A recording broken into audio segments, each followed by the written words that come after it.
नमस्कार,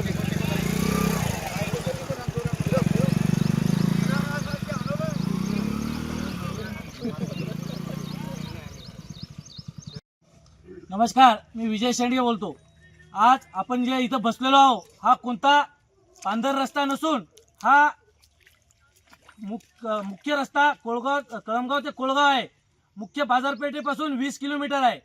आज मालेगाव तालुक्यातील शेवटचं टोक हे गाव आहे आणि या गावाकडे लक्ष द्यायला कोणताही लोकप्रतिनिधी जसं आमदार साहेब असतील, खासदार साहेब असतील किंवा जिल्हा परिषद सदस्य असतील ते फक्त इलेक्शन पुरतं गावात येतात, मतं मागतात, मतं घेतात, पण त्यानंतर कोणीही आमच्या गावाकडे लक्ष द्यायला तयार नाही।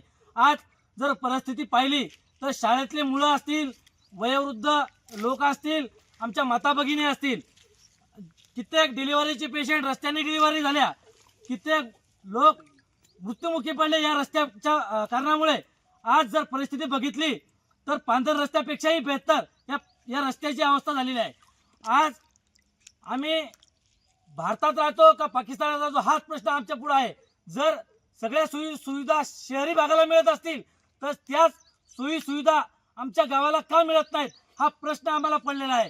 त्यामुळे आमची तुम्हा सर्वांना विनंती आहे, सर्व लोकप्रतिनिधी असतील, प्रशासन असेल, पालकमंत्री असतील, यांना आमची हात जोडून कळकळीची विनंती आहे की आमच्या कोळगाव ते कळमगाव रस्त्याची तात्काळ दखल घेऊन आम्हाला रस्ता ताबडतोब द्यावा।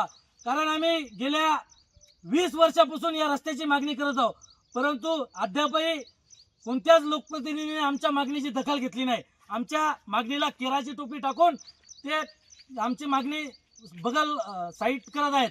त्यामुळे आम्ही तुम्हाला हात जोडतो आणि विनंती करतो, आमदार साहेब, खासदार साहेब, जिल्हा परिषद सदस्य साहेब, पालकमंत्री साहेब आणि एवढंच काय तर मुख्यमंत्री साहेब आणि उपमुख्यमंत्री साहेब, तुम्ही मोठमोठ्या बाता करता, परंतु जर एका छोट्याशा गावाला जायला रस्ता देत नसाल तर मग आमचा या देशात राहून उपयोग काय, या राज्यात राहून उपयोग काय हा प्रश्न आम्हाला पडलेला आहे।